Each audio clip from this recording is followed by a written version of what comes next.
যদি মনে করেন আপনি কথা বলে সেটা কেউ আগ্রহ নিয়ে শুনছে না, তাহলে আপনার সেখানে কথা না বলাই শ্রেয়। ঠিক তেমনই ভাষণ বা বক্তৃতার ক্ষেত্রেও আপনি যদি বাচনভঙ্গি ধারাবাহিকতা বজায় রেখে কথা না বলতে পারেন, তাহলে আপনার মুখস্থ ভাষণই দেওয়া উচিত। হ্যালো দেয়ার, আসসালামু আলাইকুম। আজকে কথা বলবো ভাষণ দেয়া এবং ভাষণ লেখার নিয়ম সম্পর্কে।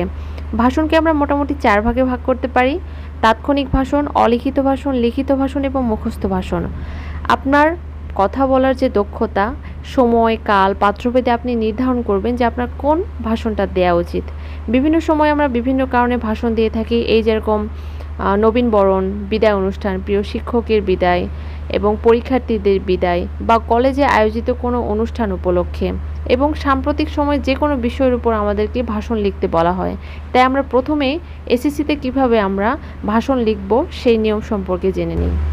ভাষণকে আমরা 4টা অংশে বিভক্ত করে লিখব: সম্ভাষণ বা সম্বর্ধন, প্রস্তাবনা বা সূচনা, মূল বক্তব্য এবং উপসংহার। লেখার শুরুতেই টাইটেল বা বিষয়বস্তু, কোন বিষয়ের উপর আমাদেরকে ভাষণ লিখতে বলেছে সেটা প্রথমে একটু বড় করে লিখতে হবে। এখানে ব্লু পেন দিয়ে লিখলেই ভালো হয়, আমি সবুজ কালি দিয়ে লিখেছি। যাই হোক, তারপর সম্মানিত যে অতিথি এবং দর্শকরা আছে তাদের উদ্দেশ্যে সম্বর্ধন সূচক কিছু শব্দ লিখে বক্তৃতাটা শুরু করতে হবে। ভাষণ হচ্ছে ভাষার সর্বোৎকৃষ্ট প্রকাশ। এখানে যদি ভালো ভালো কথন, উক্তি, বচন এগুলো ব্যবহার করা যায়, তাহলে ভাষণের গ্রহণযোগ্যতা অনেকাংশেই বেড়ে যায়।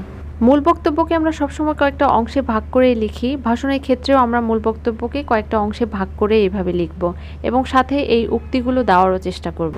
উপসংহার বা পরিশেষে গিয়ে আয়োজক এবং শ্রোতাদের উদ্দেশ্যে ধন্যবাদ জ্ঞাপনমূলক বা বিদায়ী বাক্য লিখে আমরা ভাষণটা লেখা শেষ করব। ভাষণের সার্থকতা মূলত নির্ভর করে বক্তব্যের বিষয়বস্তু এবং ভাষার ব্যবহারের উপর।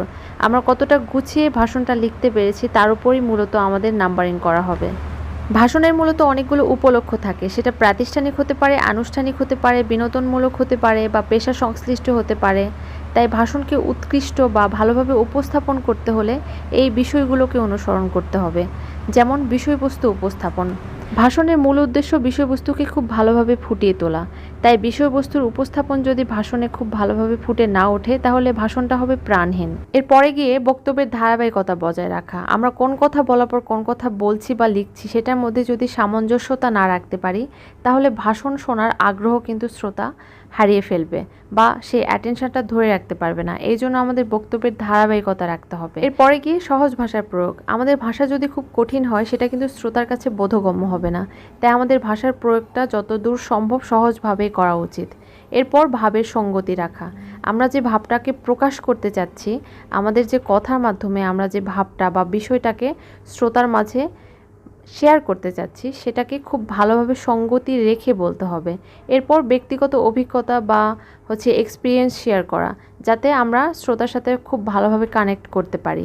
আর অবশ্যই পুনরাবৃত্তি, অর্থাৎ এক কথা বারবার বলার যে একটা মুদ্রা দোষ, সেটা আমাদেরকে অ্যাভয়েড করতে হবে। এরপরে গিয়ে বাচনভঙ্গি, আমরা কিভাবে কথা বলছি, আমাদের বডি ল্যাঙ্গুয়েজটা কেমন, সেটার প্রতি আমাদের একটা কন্ট্রোল থাকতে হবে। তাহলেই ভাষণটা হবে খুব ভালোভাবে উপস্থাপন করার মতো একটা ভাষণ। লেকচার আসলে আমরা কেউই পছন্দ করি না, কিন্তু রোজকার জীবনে আমাদের লেকচার দিতে হয়, না হলে শুনতে হয়। এই জন্য আমরা ভাষণটাকে যতদূর সম্ভব মার্জিত এবং গোছালোভাবে বলার এবং লেখার চেষ্টা করব। কারণ ভাষণ হচ্ছে এক ধরনের বাকশিল্প, এটার প্রতি যত্নশীল হতে হবে। আশা করছি আজকের ভিডিওটা কিছু সংখ্যকের কাজে লাগবে। এরকমটা যদি আপনারাও মনে করেন, তাহলে অবশ্যই লাইক, কমেন্ট, শেয়ার করতে ভুলবেন না। আজকে এই পর্যন্তই। আল্লাহ হাফেজ।